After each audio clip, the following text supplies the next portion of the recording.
Welcome to Backstage with Richard Ridge. My guest is one of Broadway's favorites.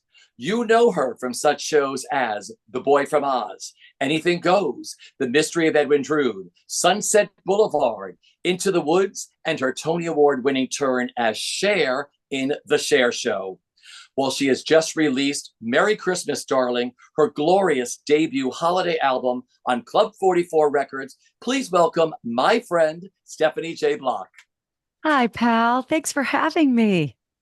I miss you all. We we miss you all too. We miss what was, we miss what is, we miss what could be. But here we are, nestled in Northern California and still saying yes to things and traveling around and getting our butts to Broadway when it calls. Life is always flexible for us. I love that. Well, how is the family? How's Sebastian? How's Vivian? Thanks for asking. We're good. I think everybody can attest it's just kind of a weird time in the world. So anytime we look at each other and say, it was a good day, then it's a win. And today we're having a great day. So it's a win. I love your office with all the Thank artwork you. and Oh my Hirschfeld's. gosh. Yeah, this is Tallulah Bankhead. This is an authentic Hirschfeld that I bought on Madison Ave with Jim Caruso back in the day, right? And then all of these are Matt Logan. Do you know Matt Logan and his artwork? Yeah. So a lot of these I had commissioned because I just think they're the best opening night gifts ever. Some he just did for me as gifts. And then, my little nominations and a few trophies. But it's all, I'm telling you, it is all in this room. I'm not the one to have, I don't know, all of our experience and accolades and whatever spread out through ever. So I know it looks like a bit much right now, but it's all contained in the office, I swear. No, it looks great. Is Tallulah one of your favorites? Well, I love her persona, right? Her body of work, I really couldn't speak to a whole lot, but the idea that she's just kind of droll and Yeah. over it all the time, but yet so fabulously theatrical and beautifully dressed, and her eyes and her hand gestures to me say all that we need to know about her. So that's a picture of her in a dressing room. She's sitting in her chair with one leg up, kind of on her dressing table, with a script and a cigarette. And I was like, well, that has to be mine. I love it. I adore her. So I just love to read all the books and everything else on her. Well, as we're getting ready for the holidays, you have just released your gorgeous album, Merry Christmas, Darling. How excited are you? Super excited because this is, I feel like, decades in the making. I feel like my reputation precedes me in the vein that I love Christmas so freaking much. When we lived in New York and New Jersey, I always had multiple storage units filled with Christmas bins, and it would take us, 5 trips in order to get all the crap out and decorate our homes. Um, but I had always also been invested in my early career doing dinner theaters, doing Christmas shows, singing at Disneyland during the Christmas season or being in the Christmas parade. So this time of year just lends itself to joy, to work, to community. And when I recorded Oh Holy Night, which was now 2 years ago, it was my intention to do an entire album. And then life took over and we never got there. So it was this year, I can't believe I can say this year, when Club 44 said, hey, do you want to finish that album? And we just started to talk about, arrangements, ideas, aesthetic, and it worked out really well. I love Wayne Hahn. I love Joel Lindsay and the whole team over there. And our conversations led to, well, let's get it done. And it all happened on the road. Richie, it happened on the road. Wait, so where did you record this? We laid down, so we were talking arrangements and ideas and concepts all throughout when I was doing Into the Woods on Broadway. And then when we set out on the road, things were fine tuning and getting more and more streamlined. And then we landed in Nashville. And we laid down a lot of the instruments there. The musicians were fabulous. The energy was fabulous. And, they don't write every note down over there. It's really collaborative.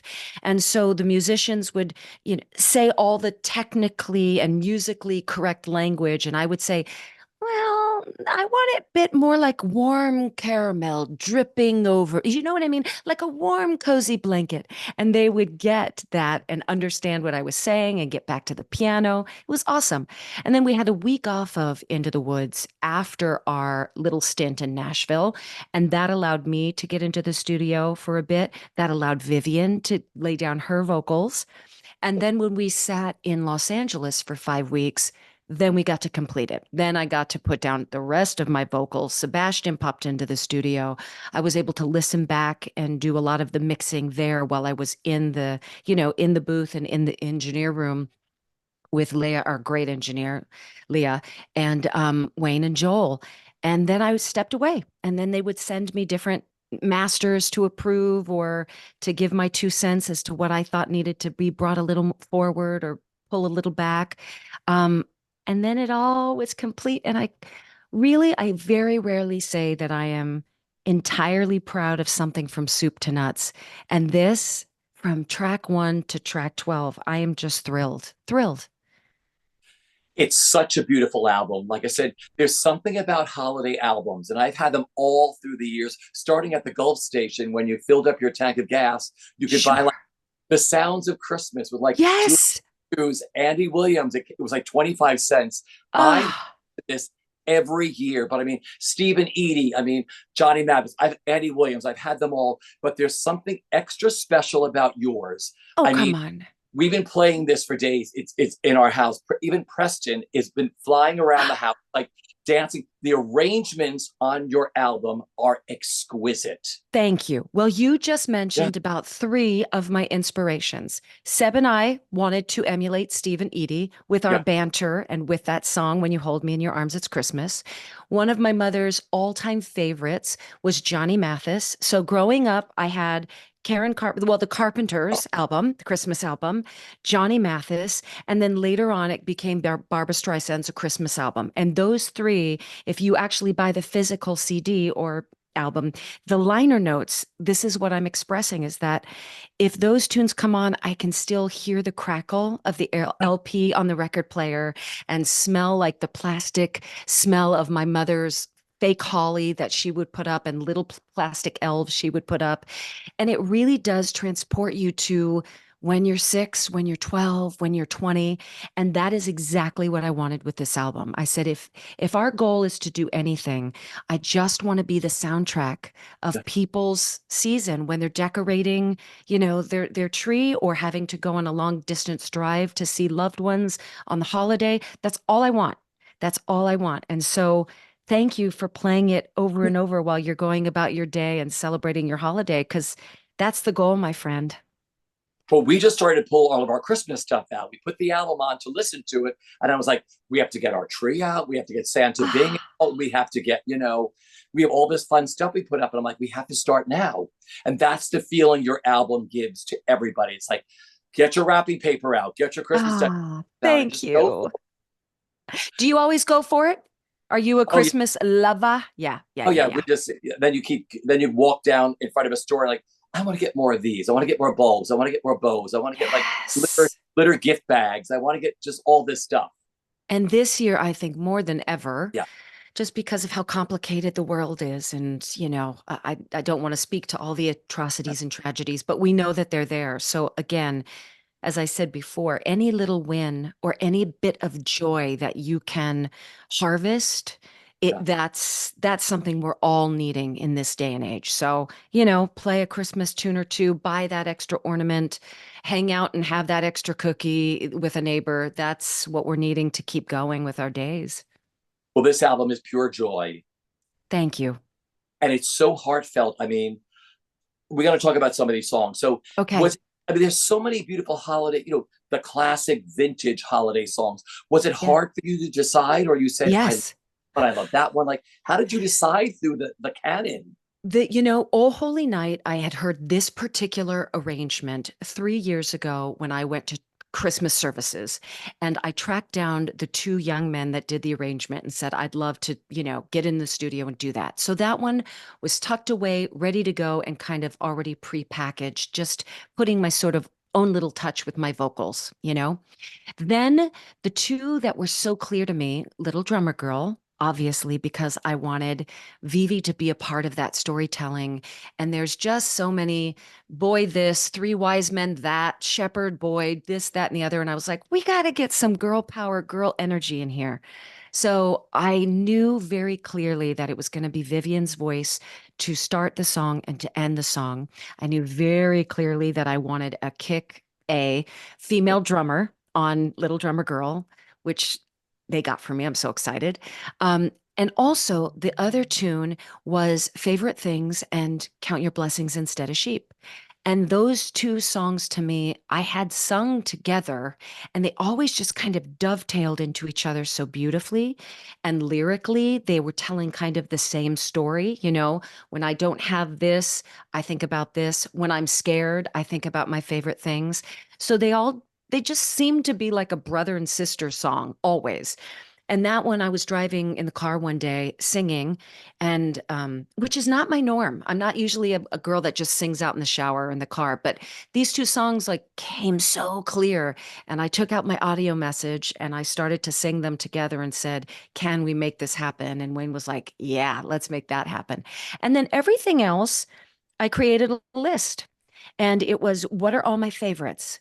Then the businesswoman in me took over and said, okay, these are your favorites, and they're about every other vocalist's favorite as well. So how many people have actually recorded a Christmas song?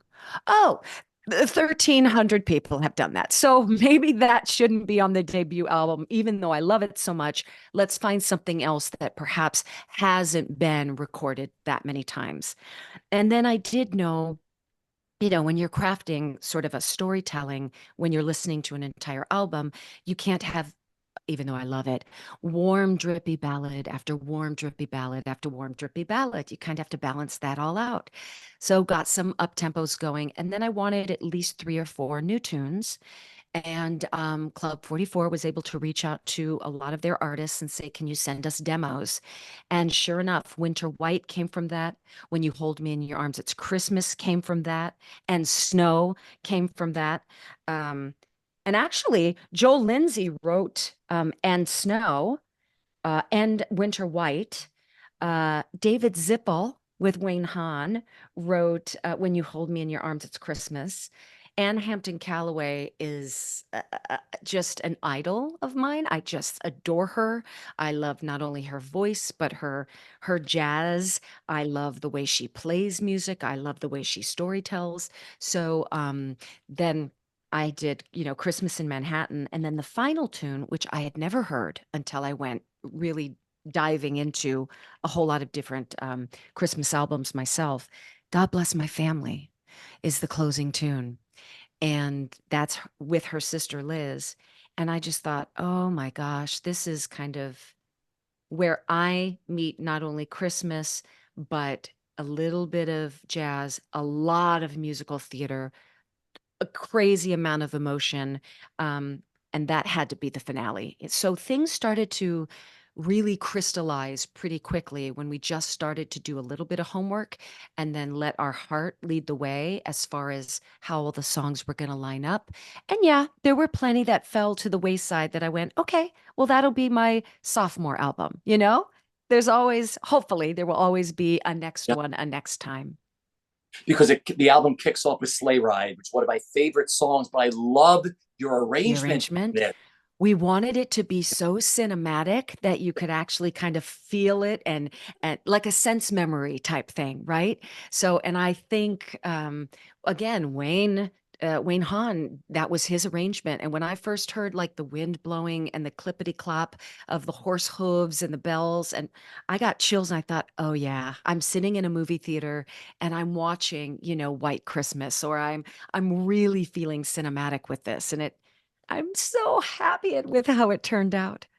Yeah. Now we have to talk about the duets on this album, which you Okay, just mentioned, Singing with Sebastian, a brand new song. Talk brand new about that and song. what that was like. It was written as a solo. And the more that I heard it, I could hear Sebastian's voice, on the next verse and then us sharing harmonies. But to me, like you mentioned, I said, I think I need this to be like Steve and Edie. I need this to be, I want all the listeners to understand that sort of chemistry that I have with Sebastian and the ease and the understanding that he and I have as a married couple. And because he knows me so well and how much I love Christmas, I thought, oh, well, I want everybody to close their eyes and imagine us decorating the Christmas tree or putting up the wreaths and the holly and that. So I got into the booth, nothing was scripted, and I just started to talk, knowing with how many seconds I had before I had to come in to sing with the body of the song. And Seb didn't really listen to what I was laying down. And then he got in, listened to it once, and then just started to overlap with his own banter and reply to me in this very natural way. And I was like, oh, this is the key to this song. So we're going to have to keep doing that within the body of the song and at the end of the song. And even though it was written much more as sort of a romantic, saunter, we decided to just turn it into like a real cheeky wink between he and I. And thank goodness David Zippel said, yeah, yeah, of course, go do that, go do that. And when it came out, I went, oh, good, we achieved that sort of old-fashioned Christmas variety show fill between the two of us. Yeah. And then there's Little Drummer Girl, which I through the arrangement and the changes are so beautiful. Here's Vivian on this with you. I mean, did she come to you? I mean, you were telling me earlier, did you hear her voice on this? Yeah, I heard her voice. And when I came to her, she wasn't apprehensive, but she kind of gave me this like questioning look. Like, what does that mean? How much do I have to sing? I don't know this song. So I played the whole song for her. She liked it. Then I picked a certain verse for her to open the song. But then I needed Vivi's little voice to sing, I am a poor child too. So then I said, I'm going to need you to learn new lyrics. And she said, okay. And she was very diligent about it. And she sat down with her journal and she started to write down the new lyrics. And then she turned the page, tried to do it by memory. And then she was singing it for like 2 days straight, which was adorable, but also, mind numbing at the same time as parents. Then I'm telling you, it was her time to record, and she took it so seriously. Her eyes were so alert, and she was watching everything happen. Now, what I did love is that sort of the production assistant and I'm going to say stage manager, the doer of all things, was a woman named Haley. Our engineer in Nashville. No, pardon me. Yeah, yeah, yeah, yeah. No, for Vivi's recording, it was in Nashville. A gal named Leah. She was just covered and surrounded by all this female energy, getting it done, making the art form happen, that she felt really like she belonged. She did it a couple times. She'd always look over for my approval. I'd give her the thumbs up. I was in the booth with her. And then I stood behind her and I put my hand on her chest and I would just kind of give her a little like my pointer finger would just nudge her chest ever so often to start. And then I would kind of, touch to get that sort of magical feeling. And she understood what I was doing without words, just sort of that mom and daughter unspoken language. She did beautifully. She went back into the engineer booth. She listened back. She smiled. She shook her head. And then, oh, Richie, she looked at Seb and she said, hey, Dad, and it's weird. Hey, Dad, can we go outside? And they went outside and I followed and she broke down into tears.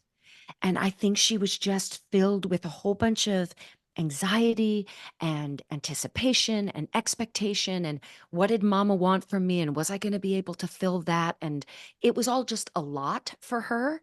But once she got outside and sort of released the pressure valve, then she was so proud. And she kept calling it our album. When does our album come out? Have you heard any reviews about our album? Are people love it? How are our albums? Are they selling? Is our album selling? Because you were writing a press blurb for this, right? And then Mhm. Viv called it our album, That's right? right. That's right. And I said, you know what, babes? That's exactly how I want everybody to feel. I want them to feel that it's their album. So not only mine or yours, but like everybody, so that they feel like they have, a little bit of stock in it. like I said, the album is perfection, and I Mm, mean that not because I know you, because we've listened to this over and over and over. Everybody hopes when you make an album that it turns out the way you want it to turn out. mm. That you don't have to go back and say, oh, I wish I had done this. I wish I had done that. The arrangements are gorgeous. The way you line them up, like you said, one goes into something else. The feelings are all different. Like, oh, holy night. And, my favorite things and count your blessings. Your heart just expands. Oh, thank you. Well, that's kind of always been my Yeah. goal, even as a young artist. Like, great. I love when artists have gorgeous voices, but to me, if you've got nothing to say, no one's going to listen. So it's all about expressing yourself, exposing your heart, and allowing people to lean in and become a part of whatever you're creating. That's always the goal. Sometimes it works, sometimes it doesn't. But in all humility, but in all honesty, I do think Merry Christmas, Darling does fit that bill. Yeah. Now back to Vib. You were talking before we started. Are there showbiz aspirations now? Yes. When we were on tour, all she wanted, she kept going, Mama, I think I want to be a dresser. I want to be in wardrobe. And our team was so amazing. And they made her like a little apron. She had her own little kit. And now she started to get the bug. She just recently closed the local production of Annie Jr. She played Molly. She loved every second of it, not just the applause, not just the costumes, but like the work, the memorization, the community, all of the things. When I look back at myself at being, 9, 10, 11, Viva's just 8, but it didn't really hit me that hard until I was 11 or 12. But it was all of that. I was like, uh-oh, not only does she love singing and sharing stories, she loves this community. She feels like she belongs. And that's when it's more than a bug. You know what I mean? And here we go. It's already another production coming our way. We've got a local production of Mary Poppins. And so she heads into auditions tonight. It's in her DNA. I mean, I I talk to all know. these parents. I'm like, this is what the two of you do. I I mean, know. Sebastian and you're entertainers, you're actors. So it's going to rub off. It is. It's the language we speak. And even if, we're not singing and dancing all the time, I do think that being in the industry of the performing arts, we might be a little sillier than most. We're probably much more affectionate and, we're way more expressive. And it's just the language we speak in the house. So you're right. It was bound to rub off. We are by no means stage parents. In fact, she doesn't like to rehearse in front of us so every time we see her do something, it's a complete surprise to us too. But I think because of just how we interact with her and of course being on tour with us and being embraced by that community and the magic that that community brings, of course she wants to be a part of it. So we are lovingly encouraging her from behind as opposed to having to entice her and drag her, from in front. Yeah. Well, back to the album, we have to talk about your incredible conductor, Peyton Altman. I Oh, mean, he conducted. How big was the orchestra? Did it change? Like, it did change. Yeah, yeah, it did change. Obviously, the sleigh ride is probably the biggest, right? And that was a full-bodied, full orchestral arrangement.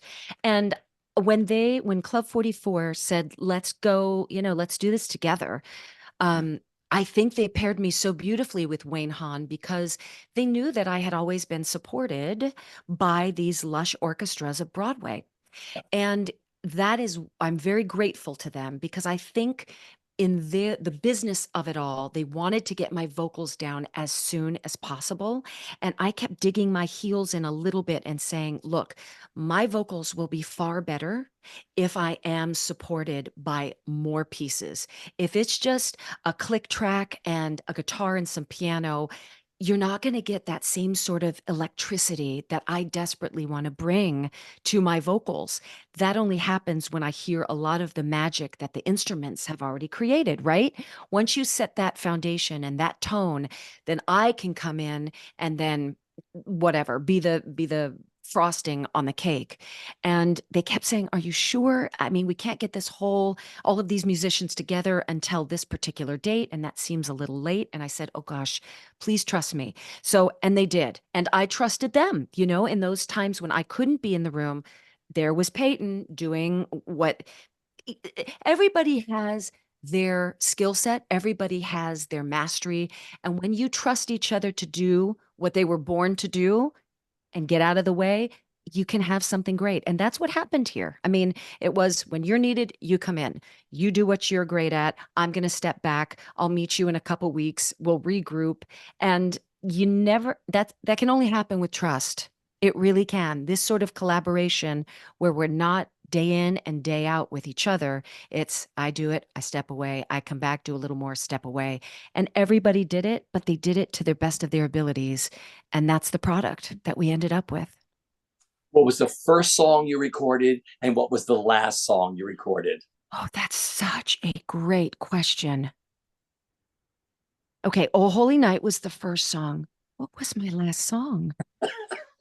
I think I may be correct, it's somewhere down the line, and maybe Joel and Wayne might punch in, but I think God Bless My Family was the very last one that I put out. I remember I was tired. Um, and the first two times I did it, it was much more just trying to get the notes. And I was a little more technical with myself than I usually would be because I was tired. And I was like, nope, straight tone, give the vibrato at the end. Ah, I lost my breath there. Let's go back. And then the very last time I recorded it, I started to get weepy because I stopped thinking technically and I started really listening to the lyrics and thinking of the loved ones in my life, those that have gone, those that have passed, those are thousands of miles away. And I started to get weepy at the very end and couldn't sustain the notes the way I wanted to. And it was Sebastian who said, I know you're not going to want this, but I do think we should keep some of that sort of emotion and the tears that are in your throat. We can feel them and we can hear them. And I think we should keep part of that. And sure enough, so we kept a lot of the robust storytelling and the clear singing.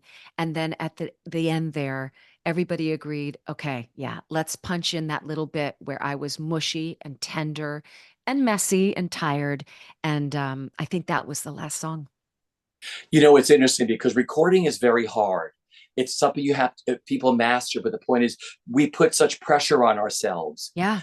Doing 8 shows a week is different, but all of a sudden you're like, now we're going to do a tape, put the headsets on, and now Yes. and you want to be like, we're all perfectionists. You want to give it 1,000,000%. And you're like, oh my God, there's just so many things riding pressures that are riding on you that like, oh my God, I could have done this better yesterday. I could have done this better tomorrow. But what's great about your album is there's a freeness to all your vocals that are just so beautiful. Like I said, everything, I just feel like it's all from the heart. And I'm sure it's very hard to do, but your vocals are perfection on this album. No, you're so kind. It is hard and it is a lot of pressure and it is dry. You know, we're so used to like seeing the Yeah, magic and having the yeah, lights and wearing the costumes. And when you're in this small booth that's, you know, the walls are padded, it's one microphone, there's a yeah, music stand, a cup of tea. You're trying to bring inspiration into a very small, sterile space, but you got to make sure that that magic goes through the microphone and into the the recording of it all. And it does take great pressure. Uh, and I think they captured it. I oh really yeah. do. Well, this has been what a way to close out this year. I mean, you got to play Norma Desmond in Sunset Boulevard at the Kennedy Center. Now, you and I Zoomed during this. I mean, We that did. was these like pinch me moments for you, wasn't it, playing Norma Desmond? It really was. And it was a pinch me moment because even though I was given this great gift of choosing this property, like Jeffrey Finn over at the Kennedy Center said, "What do you want to do?"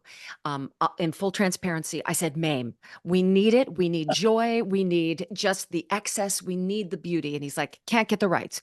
What's next?" And my ego, the first thing I thought, I've always wanted to sing Sunset Boulevard, always. And then came the why. Why are we doing Sunset Boulevard beyond my ego and wanting to play Norma Desmond? And yes, when we came up with the concept and Sammy Canald got on board and everything just started to move fast. And I thought, oh gosh, how are we going to find the truth of this character and really do justice with everything moving so fast?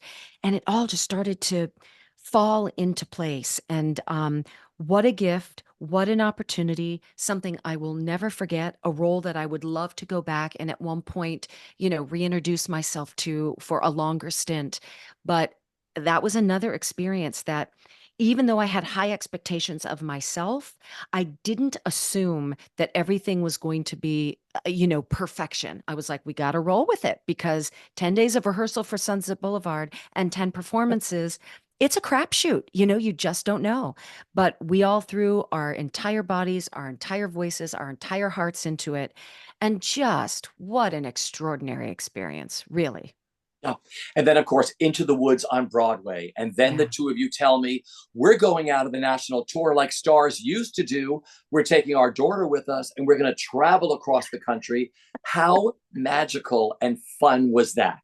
It was magical. It was fun. It was ridiculous. It was a perfect choice. It was a terrible choice. It was all of the things. And, it was, I'm going to call him, I love him to death, but Dum Gavin Creel. He was on board first. And he wasn't done telling the story of Into the Woods, but he was developing Walk On Through, which is now at MCC.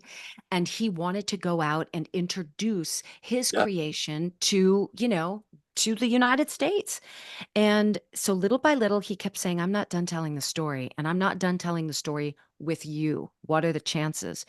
And we all loved, of course, Into the Woods, and we all loved Sondheim, and we all just became so connected with our characters that, yeah, when we took our last bow on Broadway, Gavin, the producers, and of course, Sondheim, we all said yes. 98% of that cast that took their final bow in, was it January of this year? Yeah, January. We all decided to go out on the road. Now I'm going to correct you because we were told it wasn't a national tour. It is a Yeah. special engagement in major market cities, right? That just rolls off the tongue. I And love so, yes, thank God it was us. Thank God it was this material. Thank God it was welcomed in those 10 cities with such warmth and love and a huge reaction. And by the end of that, it was still hard to say goodbye because we all had grown so much, and the story itself took on new meaning with every night of telling the story, and the audiences would bring something else or absorb something else. So, much like all of Sondheim's work, they are living, breathing things that never stay the same, right? So, for us, we will always look back at that time and go, wow, that was a real defining moment for us as artists, as husband and wife. And I really hope that for Vivi, it will be a real cherished memory for her. Well, this is what Broadway stars used to do. They used to finish their run out on Broadway and then take it across the country. And Right. I thought when you all did this with this special engagement, which it really was, like you said, to take this and all of you go, I said to myself, boy, this is old school in the best way. In the When best people get way. best of Broadway coming like direct from the St. James Theater, here is the Broadway cast of Into Yeah. the Woods. I think it wasn't in like since the 1940s that had happened. Referring back to like Tallulah Bankhead, right? These are the days that we're talking about. That's right. So where are you all celebrating the holidays? Is the other part of your house already decorated or Oh, still at it? yes. Oh, honey. Yes. We have 3 Christmas trees. The outside, I must admit, was pretty sad. We bought these lit up peppermint sticks, right? And I think we bought 60 of them. But when we got them home, they were only about 2.5 feet. So they're small and ridiculous, and the proportions are off. But everything else, I have this massive collection of they're Santa fairies, and they're so hideous, but yet I love them so much. And I have about 40 or 50 of those. And I looked at V's and I was like, one day, my love, all of this will be yours. And she gave a face like, oh God, I don't want any of this. Trust me, when But yeah, she grows older, she's going to be she's like, gonna wait a want minute, them. She's that was gonna all want my them. stuff. She's That's going to want right. them. So every room has a Yeah. theme, and like the sitting room is very gold and opaques and silvers. The dining room, we go a little more like wood and mercury glass. The playroom is, as you can say, it's like a Santa's workshop. It's very whimsical and lots of like Santa making toys. And then the family room is much more bright with the tree with all the different colored lights and all of the ornaments that we've picked up throughout our entire lives. I've been collecting ornaments since I was Vivi's age. And then Vivi's room is like pink and teal and soft yellows. And she has a real Christmas tree. But the other Christmas trees, oh, I know this is a very polarizing thing. The rest are artificial. But that's good though. They're easier to clean up. It ain't that the truth. Vivi loves the smell, but yes, our sweet little Christmas tree that's been up for 2 weeks is already starting to drop needles. I was like, son of a gun. And this is why we have the artificial. Because Megan Hilty and her family, it's Christmas Oh, every day in their house. They never come down. I'm telling you, I love her so much for that. She just changes if it's first day of school, then the ornaments are rulers and school pencils. I know. We may adopt that. I may adopt that. There may be one room in your house that doesn't change, just stays up That's all right. the. That's right. You talked about this at the beginning. Finally, what are you the proudest about this album?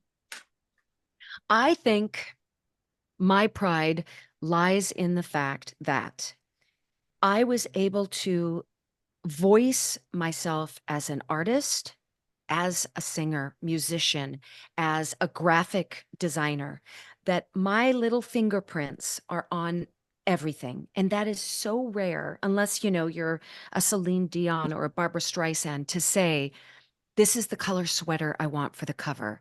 Oh, can we pull that couch and move it over? Oh, I'd love an amber light here.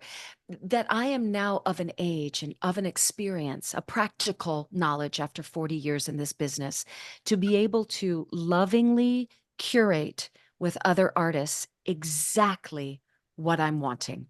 And I think had the album been made anytime before this, maybe my fingerprint and my loving signature wouldn't have been on every inch, every note, every color hue of this album. But I look at this and I go, yep, this represents me exactly like I envisioned. And you don't get that often. But see, that's why the album is perfection in every way. It is authentically me. I don't know if it's perfect, but it certainly is authentically me. I love it. Well, once again, Club 44 Records has just released Merry Christmas, Darling, the debut holiday album from Tony Award winning star Stephanie J. Block. It is available now on digital and streaming platforms, and CDs are available everywhere too. I still love real CDs, so Me I too. love it. I still love it. You have that. It was so great catching up with you. I wish you, Sebastian, Vivi, your entire family, the happiest holiday season. Oh, and to you and Preston, all good things. Thank you for this time together. I do miss you a lot. We'll see you soon. Happy holidays, everybody, and go get her album. Take care, everyone.